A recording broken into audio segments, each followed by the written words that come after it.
Good morning sa lahat. Bali, ngayong umagang to ay mag-i-spray ako ng fungicide kasi palagi na lang umuulan at ngayong araw na to ay nagpakita ng ating haring araw.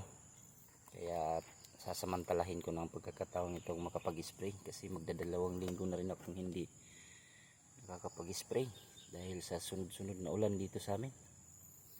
Bali, ang gagamitin ko ngayon ay itong Funguran O. May active ingredient siya na copper hydroxide. Bali, yung gagawin ko ngayon ay for prevention lang naman. Kasi medyo wala naman ako nakikitang damage. Meron man, kunti lang. So, sa isang tangke kasi nakalagay dito ay 2 to 6 tablespoon. So 3 spoon lang yung ilalagay ko. So, bali ilalagay ko ng 2 kutsara at 3 kutsara nito sa isang tangke.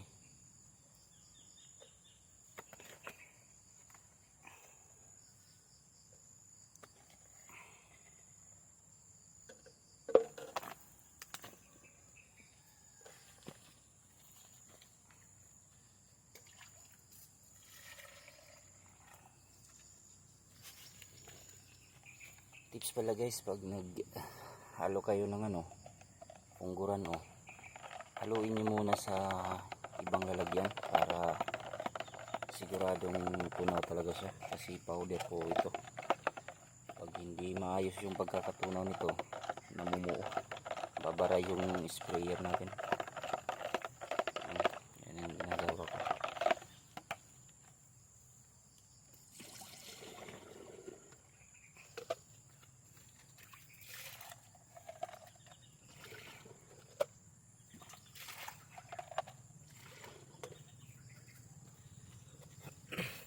Bali, sasamahan ko na rin ng calcium boron kasi para naman tumibay yung mga bulaklak, hindi maglaglagan dahil sa sunod-sunod na sa ulan. Bali, yung dosage nito ay nasa 40 ml pero ilalagay ko lang ay 30 ml. Ayan, 30 ml.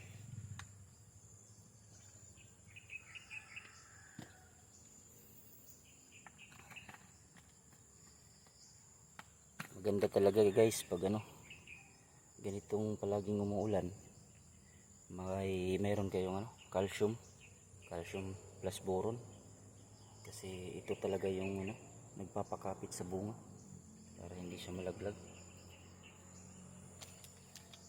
Bali, may ito yung ginawa ko na fermented na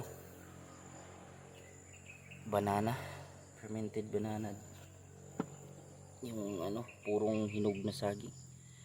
Binabad ko, magdadalawang linggo na to. Bali, dadagdag ko lang to dun kasi rich in potassium to, kaya magbibigay ito ng sustansya na magpaparami ng bunga. Bali, maglalagay ako ng sa isang tangke 1 litro yung lalagay ko.